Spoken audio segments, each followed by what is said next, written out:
오늘 여러분이 잘 아시는 것처럼 이제 상반기를 다 마무리하고 하반기가 시작되는 7월 첫 번째 주일입니다.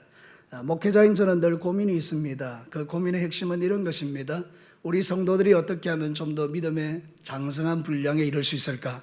어떻게 하면 우리 성도들이 살아있는 생명의 하나님의 말씀을 듣고 그들의 인생 가운데 놀라운 변화와 치유와 회복이 일어날까? 그것이 저의 늘 고민이기도 합니다. 사랑하는 성도 여러분, 지금 우리가 살고 있는 이 시대는 어떤 면에서 보면 수많은 말씀들이 넘쳐나는 말씀의 홍수시대와 같습니다. 그러나 여러분, 그 말씀을 듣는 중에 저희들에게는 오히려 영적인 기갈이 가득한 시대인 것을 보게 됩니다. 말씀은 많지만 내 영혼을 변화시키는 하나님의 말씀을 만나기가 쉽지 않다라는 그런 뜻입니다. 전하는 목사에게도 문제가 있지만 듣는 우리의 마음도 이미 하나님에게서 멀어져서 우리 스스로가 하나님의 말씀을 듣지 않으려는 경향이 있기 때문일 수도 있습니다. 사랑하는 성도 여러분, 지금 이 영적인 기갈의 시대에 우리가 집중해야 될 것은 무엇이겠습니까? 오늘 이 성경 본문은 우리에게 그것을 명확하게 가르쳐주는 말씀입니다. 우리가 살고 있는 이 시대보다도 좀 악했던 시대가 있습니다. 북왕국 이스라엘의 아합이라는 왕이 통치할 때 그의 부인이 이세벨이라는 여자였는데 앱바알의 제사장의 딸이었습니다. 그러므로 이 딸이 시집 오면서 우상 숭배하는 그 모든 바알의 신을 가지고 온 것입니다. 그리고 남편을 오염시키고 이스라엘 백성들을 다 오염시키는 중에 이스라엘 백성들에게 하나님 말씀을 전하는 자들을 다 죽여버렸습니다. 그래서 표면적으로는 엘리야만 살아남은 것입니다. 그런데 사랑하는 성도 여러분, 이 엘리야가 이런 영적인 기갈의 시대에 하나님께 기도한 것입니다. 하나님, 비가 내리지 않게 하여 주셔서 이 백성들로 바알이 하나님이 아니라 살아계신 여호와가 하나님인 것을 알게 해 주십시오. 그래서 비가 내리지 않게 됩니다. 하나님은 그 기도를 기뻐하고 엘리야를 숨기십니다. 그 숨기신 장소가 오늘 성경에 나와 있는 그릿 시냇가입니다. 사랑하는 성도 여러분, 오늘 이 영적 기갈의 시대에 저와 여러분이 사는 비결이 어디 있느냐? 우리에게도 이 그릿 시냇가가 필요하다는 것을 말씀해 주는 것입니다. 하나님, 나는 지금 영적인 기갈 가운데 있습니다. 이렇게 말할 때에 주께서 우리에게 그릿 시냇가로 가라 이렇게 말하는 것입니다. 사랑하는 성도 여러분, 그릿 시냇가가 어디 있겠습니까? 우리의 영적인 기갈을 회복시키고 우리를 새롭게 하고 우리를 영적으로 풍성하게 하는 그릿 시냇가가 어디냐 그 말입니다. 오늘 성경의 본문의 말씀을 귀담아 듣고 여러분의 영적 기갈들이 해결되어지고 하나님과 깊은 영적 교제를 통하여 우리 하나님이 주시는 영과 육의 복을 받아 누리는 귀한 종들이 되시기를 축복합니다.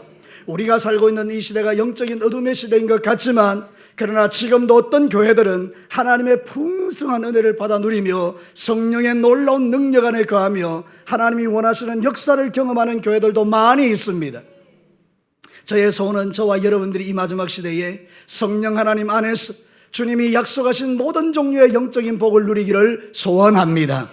오늘 이 성경 본문을 들으시고 여러분의 그릿 시냇가가 회복되어 하나님이 여러분의 인생을 인도해 가시는 놀라운 일들이 이 영적 기갈의 시대에 여러분과 여러분의 가정과 우리의 다음 세대인 자녀들에게까지 이어지게 되기를 주의 이름으로 축복합니다. 영적 기갈의 시대의 그릿 시냇가, 첫 번째는 그릿 시냇가는 피난처 예수님을 만나는 은혜의 보좌라는 것입니다. 저를 따라서 합시다. 그릿 시냇가는 피난처 예수님을 만나는 은혜의 보좌이다. 여러분, 오늘 이 성경 본문의 배경을 조금 전에 말씀드렸습니다. 아합 왕 시대의 모든 하나님의 선지자들이 다 죽임을 당하고 그래서 바알 숭배가 가득한 시대였습니다. 바알이 우상이다. 여러분, 바알이라는 것은 뭔가 하면 가나안의 신들이었는데 이 바알이라는 신이 비를 내리고 곡식을 풍성하게 하고 그러니까 풍년이 오게 하는 신이라고 믿었던 것입니다. 사랑하는 성도 여러분, 그때 여호와 이 엘리야가 그게 아니다. 비를 내리시는 분은 하나님이시다. 바알은 우상이다. 내가 그걸 명백하게 보여줄게. 그리고 아합 왕에게 가서 왕이여 들으십시오. 살아계신 하나님께서 이 땅에 이제 비가 오지 않게 하실 것입니다. 그리고 나가서 하나님께 기도한 것입니다. 하나님, 비가 오지 않아. 바알이 하나님이 아니라 여호와 하나님이 하나님인 것을 알게 하여 주옵소서. 참 멋진 기도 아닙니까? 오늘도 저와 여러분이 이 땅의 삶을 살아갈 때 우리 성도들이 이런 기도를 드릴 수 있어야 될 줄로 믿습니다. 하나님, 이 땅의 사람들이 하나님이 하나님인 것을 알게 하여 주옵소서. 하나님은 그런 기도를 들으시는 것입니다. 그래서 비가 오지 않았습니다. 비가 안 오니 고통스럽지 않습니까? 그러니까 하나님께서 피난처를 마련하셨습니다. 그릿 시냇가로 이 엘리야를 데려가셔서 숨기신 것입니다. 기근의 시대의 그릿 시냇가에서 엘리야는 그 물을 먹고 사는 것입니다. 놀랍게도 까마귀를 보내어서 그 떡과 고기를 가져와서 엘리야가 죽지 않도록 보호하고 있는 것입니다. 사랑하는 성도 여러분, 우리가 이 마지막 시대를 살아갈 때 하나님을 피난처로 삼으면 죽지 않고 사는 줄로 믿습니다. 여러분의 피난처는 어디입니까? 오늘 세상의 수많은 사람들은 피난처가 돈인 줄 압니다. 세상의 수많은 사람들은 든든한 직장이 나의 피난처라고 생각합니다. 그럴 수 있겠습니다. 그러나 여러분, 진정한 우리의 피난처는 전능하신 여호와 하나님이십니다. 오늘 성경은 우리에게 이렇게 말합니다. 시편 46편 1절과 3절 우리 다 같이 한번 읽겠습니다. 이게 여러분의 신앙 고백이 되기를 원하는데요, 우리 다 같이 읽습니다. 시작.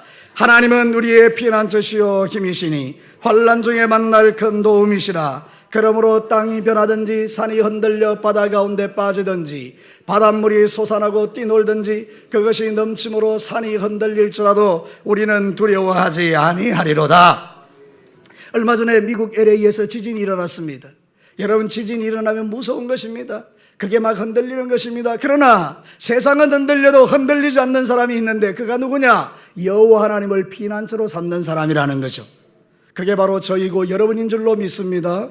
사랑하는 성도 여러분, 오늘 이 성경 본문이 우리에게 가르치는 그리스도가는 피난처이신 예수님을 상징하고 그 예수님이 주는 은혜의 보좌를 의미하는 것입니다.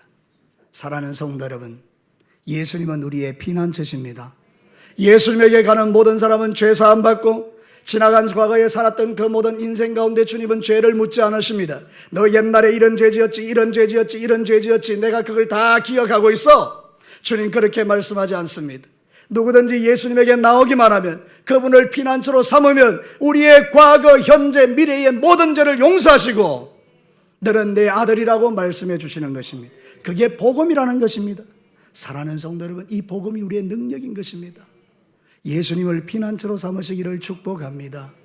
뿐만 아니라 오늘 성경에 기가 막힌 일을 하는데 까마귀를 보내어서 거기서 떡과 고기를 가져오게 해서 엘리야를 막 먹여줍니다. 여러분, 하늘로부터 내리는 산떡, 예수님을 상징하는 것입니다. 여러분, 떡을 먹으니 사는 것처럼 예수님을 믿어야 사는 것입니다.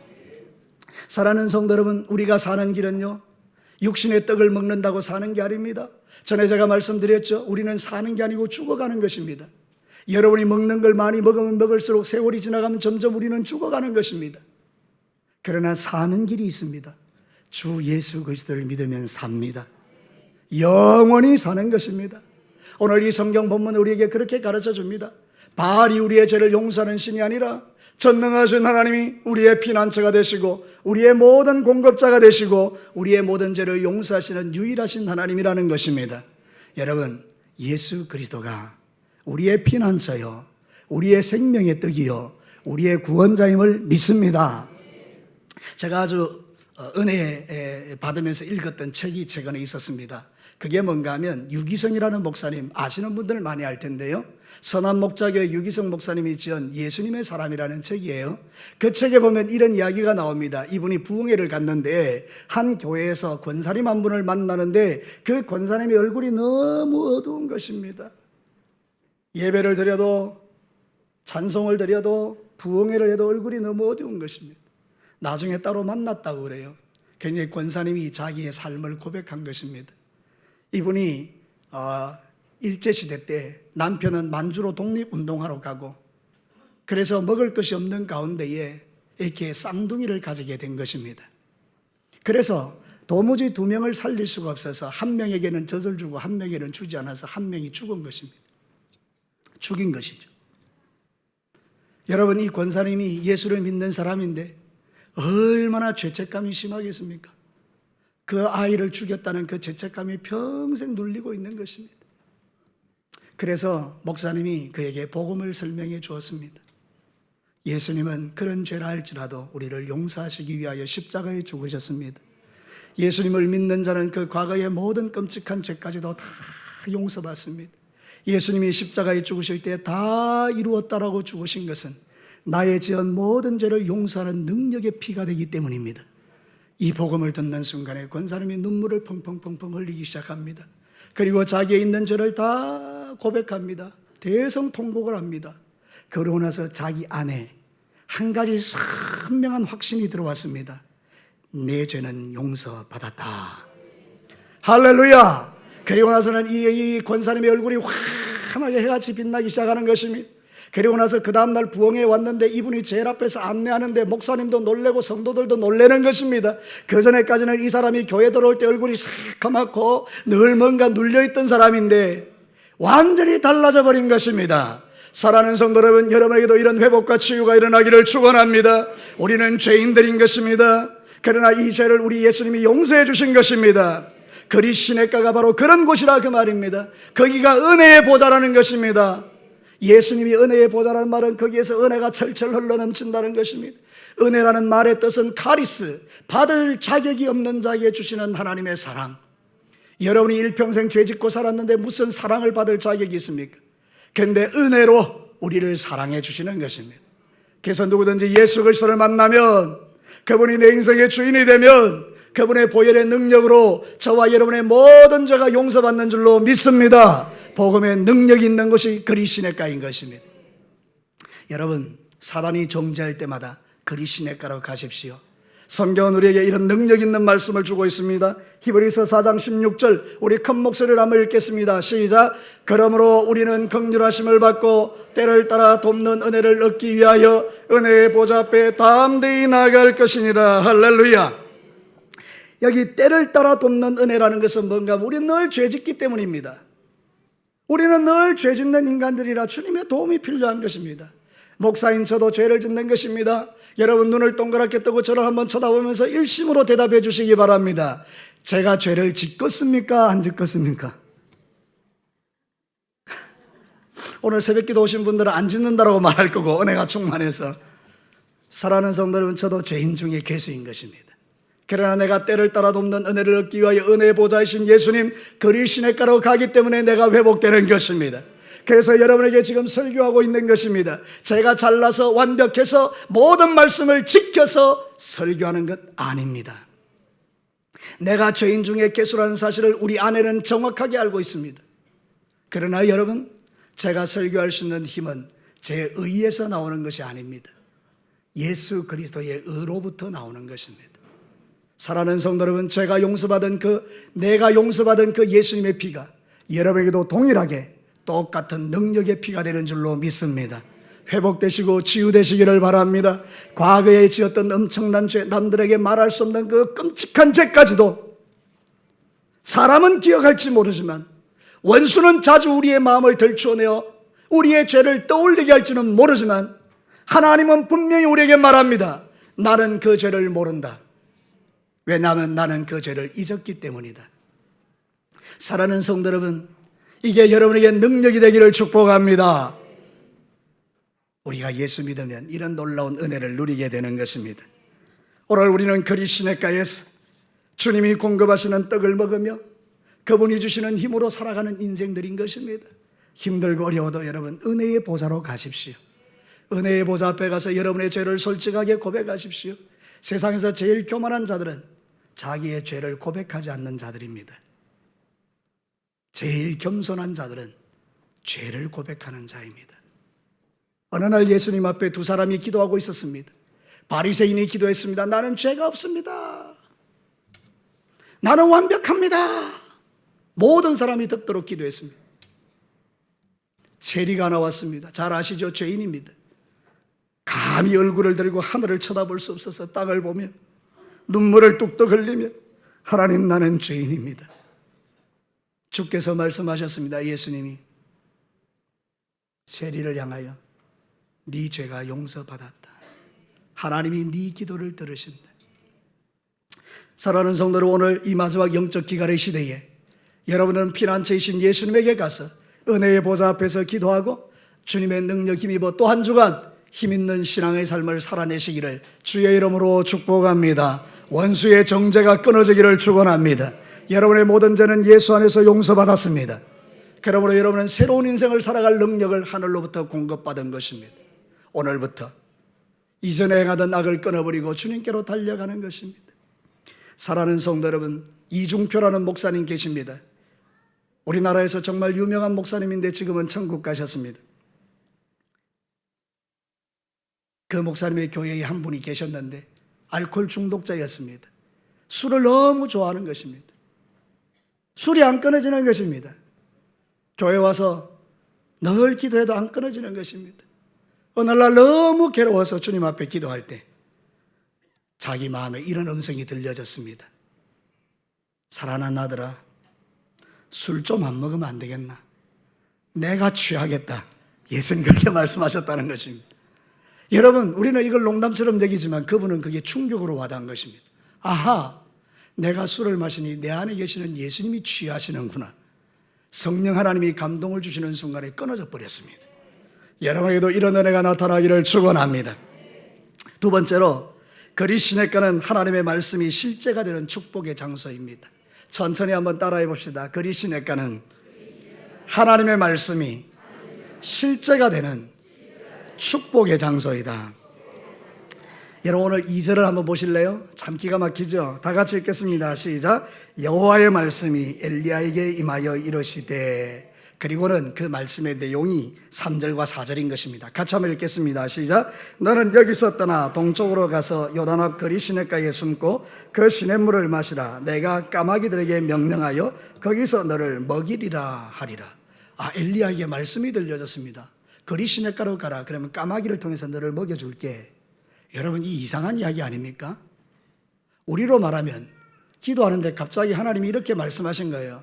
동진아, 저 금오산으로 가라. 그러면 내가 까마귀를 통해서 너를 먹여줄게. 여러분, 제가 한번 여러분에게 또 물어보겠습니다. 새벽기도 오신 분들 은혜롭게 대답하셔야 되는데요. 여러분, 제가 가겠습니까? 안 가겠습니까? 안 갑니다. 사랑하는 성도 여러분, 우리 시대는 그렇습니다. 하나님의 음성이 들려도 불순종하는 겁니다. 그 시대가 그런 시대였다는 것입니다. 근데 여러분, 엘리야가 어떻게 하는지 보십시오. 5절입니다. 이게 능력입니다. 다 같이 한번 읽겠습니다. 시작. 그가 여호와의 말씀과 같이 하여 곧 가서 요단 앞 거리 시냇가에 머물며, 어떻게 했다고요? 선포된 말씀에 그대로 순종한 것이잖아요. 그 역사가 어떻게 일어나는지 한번 보십시오. 6절 다 같이 읽겠습니다. 시작. 까마귀들이 아침에도 떡과 고기를, 저녁에도 떡과 고기를 가져왔고 그가 시냇물을 마셨다. 할렐루야. 까마귀가 아침에도 저녁에도 떡과 고기를 가져왔다는 것입니다. 말씀이 이루어진 현장입니다. 여러분, 거리 시냇가가 어딘지 아십니까? 여러분이 믿음으로 반응하고 말씀대로 순종할 때 나타나는 기적의 현장이 거리 시냇가라 그 말. 오늘 이 시대는 거리 시냇가가 사라지고 있는 것입니다. 조금 전에 제가 말씀을 선포할 때 내 자신에게 임한 하나님의 말씀을 내가 불순종한다고 했지 않습니까? 불순종하는 곳에는 거리 시냇가가 나타나지 않습니다. 그러나 순종하면 역사가 일어납니다. 저를 따라서 합시다. 순종하면 역사가 일어난다. 그래가지고는 역사가 일어나기가 좀 쉽지 않겠습니다. 큰 소리로 한번 해봅시다. 내가 말씀에 순종하면 기적이 일어난다. 할렐루야. 이게 바로 성경이 우리에게 가르치는 진리예요. 우리에게 영적 기갈이 왜 오느냐? 말씀에 순종하지 않기 때문이에요. 하나님, 나는 영적으로 너무 곤비합니다. 주께서 우리에게 말씀하십니다. 사랑하는 아들아, 내게 와서 기도할래? 사랑하는 딸아, 금식하며 한번 부르짖어 볼래? 안 듣는 것입니다. 그거 말고요, 주님. 그냥 좀 쉽게 편안하게 가만히 있는데 그냥 하나님 나한테 은혜를 다시 회복시켜 주시면 안 되겠습니까? 땀 흘리지 않고 노력하지 않고 하나님께 머물지 않고 하나님이 주시는 은혜를 그냥 받으려는 마음이 저에게, 여러분에게 있기 때문에 우리에게는 거리 시냇가와 같은 그런 능력이 나타나지 않을 때가 있다는 것이잖아요. 그러나 여러분, 말씀에 순종하면 능력이 나타나는 것입니다. 신명기 11장 13절과 14절 우리 같이 한번 크게 읽겠습니다. 시작. 내가 오늘 너희에게 명하는 내 명령을 너희가 만일 청종하고 너희 하나님 여호와를 사랑하여 마음을 다하고 뜻을 다하여 섬기면 여호와께서 너희의 땅에 이른비 늦은비를 적당한 때에 내리시리니 너희가 곡식과 포도주와 기름을 얻을 것이다. 할렐루야. 우리가 좋아하는 축복에 대한 선언 아닙니까? 조건이 무엇입니까? 네가 여호와의 말씀을 청종하고 네 마음을 다하고 성품을 다하여 나를 사랑하면 내가 너에게 이른비와 늦은비를 내리고 곡식이 풍성하게 하겠다. 놀라운 약속이죠. 여러분, 이 약속의 주인공 되시기를 축복합니다. 거리 시냇가는 말씀에 순종한데 역사가 나타나는 현장이에요. 우리에겐 그런 거리 시냇가가 있어야 신앙적으로 회복됩니다. 어제 제가 우리 교역자들과 함께 한 가정에 신방을 갔죠. 금요일인 것 같습니다. 금요일 날 갔는데요, 놀라운 간증이 있었던 거예요. 그분은 남편하고 45년을 살았는데 남편이 술을 너무 좋아하십니다. 담배도 많이 피우시고요. 여러분 술을 어느 정도로 좋아하시는가 하면 안주 없이 4병을 마십니다. 좀 놀래주시죠. 여러분은 술을 안 마시니까 모르겠습니다만은 좀 놀래보시기 바랍니다. 안주 없어도 4병을 마십니다. 와, 먹어봤습니까? 4병을 마십니다. 안주 없이. 대단한 분이죠. 근데 여러분, 아내가 너무 힘든 겁니다. 교회 나온 지 얼마 안 됐는데요, 이제 하나님께 기도했습니다. 그 목장의 식구들과 함께 하나님, 남편의 마음을 변화시켜 술을 끊게 하옵소서. 기도가 시작된 지 얼마 되지 않아서 눈이 보이지 않기 시작했습니다. 그래서 병원에 갔더니 녹내장인데요, 이거는 술 먹으면 실명되는 것입니다. 의사 선생님이 말씀했습니다. 당신 술 마시면 장님됩니다. 약국에 갔더니 약사가 말했습니다. 당신 술 마시지죠? 술 마시면 이 상태로 가면 실명합니다. 하나님의 음성이죠. 술을 다 끊었습니다. 할렐루야. 담배도 끊었습니다. 할렐루야. 이제 교회만 오면 됩니다. 조금 있으면 오실 줄로 믿습니다. 그분이 있어서 간증하는 것을 여러분은 보게 될 것입니다. 여러분, 놀라운 것은요, 그에게 놀라운 술 친구 하나 있었습니다. 이분도 거의 비슷한 분입니다. 근데 이분은 간암이 걸렸습니다. 술을 못 마십니다. 이제 참 하나님은 지금도 역사하십니다. 믿음이 대단했었겠습니까? 우리 교회 온 지 얼마 안 됐다니까요. 거의 초신자지요. 근데 주님 앞에 그리 시냇가에 가서, 주님, 내가 45년 살면서 내 남편 때문에, 술 먹는 남편으로 고생했는데, 담배 피우는 남편 때문에 너무 힘들었는데 주님이 끊어주시면 안 되겠나이까? 여러분, 그 말씀 그대로 주님이 기적을 베풀어 주신 것입니다. 이 이야기는 이분의 이야기만이 아닙니다. 저의 이야기고 여러분의 이야기인 것입니다. 이런 믿음이 있는 사람들, 이런 체험이 있는 사람, 그런 거리 시냇가가 있는 사람은 영적인 기갈 가운데도 살아나는 것입니다. 사랑하는 성도 여러분, 오늘 하나님이 우리를 하나님 믿게 하는 이유는 우리에게 복음의 능력으로 이 땅의 삶을 살아 매일의 삶 속에서 살아계신 하나님을 체험하도록 하기 위함인 것입니다. 내가 말씀을 듣는 것을 넘어 실천하기 시작하면, 말씀을 삶으로 살아내기 시작하면 기적이 시작됩니다. 저를 따라서 한번 할래요? 말씀을 듣는 것으로 만족하지 않고 실천하기 시작하면 기적이 시작된다. 믿으시면 아멘입니다. 사랑하는 성도 여러분, 빌립보서 4장 9절에 정확하게 말하고 있습니다. 큰 목소리로 한번 읽겠습니다. 시작. 너희는 내게 배우고 받고 듣고 본 바를 행하라. 그리하면 평강의 하나님이 너희와 함께 계시리라. 하나님 나와 함께 해주세요. 주님이 말합니다. 네가 나에게 받고 듣고 본 바를 뭐하라? 행하라. 그리하면 평강의 하나님이 너와 함께 할 것이다. 여러분, 우리가 영적 기갈이 올 때 하나님이 보이지 않잖아요. 이유가 뭐겠습니까? 여러분의 불순종입니다. 뭐든지 순종하지 않는 것입니다. 사랑하는 성도 여러분, 이제는 그렇게 사는 것이 아니요, 주님의 말씀에 순종함으로 여러분의 삶에 놀라운 하나님의 역사가 매일 일어나게 되기를 주의 이름으로 축복합니다. 거리 시냇가는 말씀에 순종함으로 기적을 맛보는 장소가 거리 시냇가입니다. 그런 성도들은 영적 기갈 속에서도 살아남는 것입니다. 마지막 세 번째입니다. 거리 시냇가는 나를 강하고 담대하게 하시는 훈련의 장소입니다. 이제 마지막으로 한번 크게 따라합시다. 거리 시냇가는 나를 강하고 담대하게 하시는 훈련의 장소이다.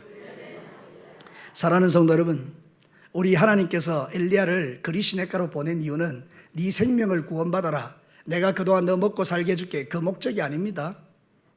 살게 하는 것은 기본이고요, 진짜는 그 다음입니다. 엘리야는 거리 시냇가에서 하나님의 능력을 맛보았습니다.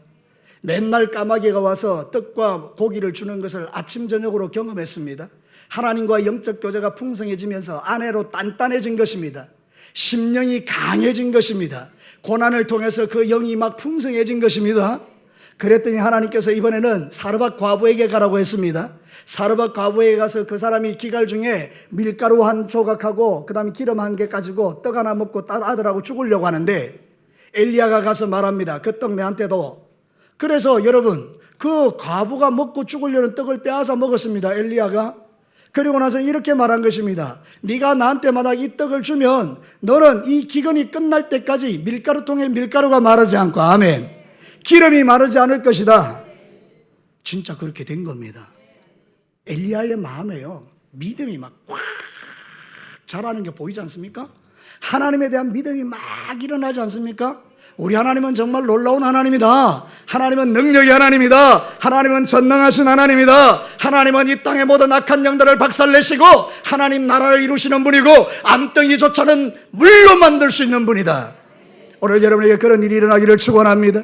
여러분의 몸속에 자라고 있는 모든 암덩이가 예수 이름으로 말씀으로 녹아지기를 축원합니다.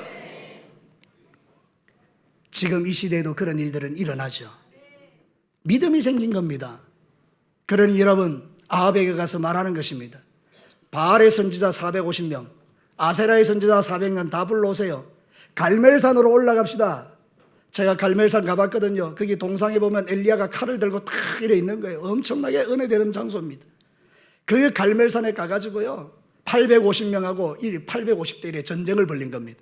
자, 내가 제안한다.